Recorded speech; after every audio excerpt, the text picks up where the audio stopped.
ফসলের বৈচিত্র্য, মাঠে কত চমৎকার সরিষার ফুল ফুটেছে, পেঁয়াজ, মসুর, ভুট্টা, নানা রঙের ফসলে ভরে আছে মাঠ। খুবই চমৎকার আমাদের এই মাঠ। এই পাশে গমের দেখেন কত চমৎকারভাবে গম সিডার দিয়ে বপন করা হয়েছে, লাইনে গম বপন হয়েছে।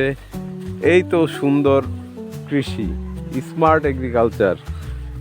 এভাবেই এগিয়ে যাবে আমাদের কৃষি। সরিষা ফুলে ছেয়ে গেছে মাঠ, কত চমৎকার লাগছে দেখতে। সরিষাময় মাঠ,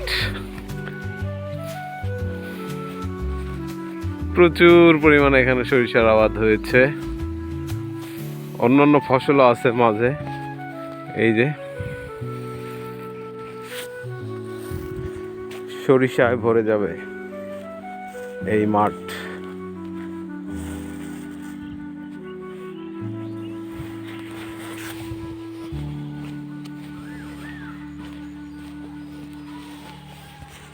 খুবই চমৎকার আমাদের সরিষার মাঠ।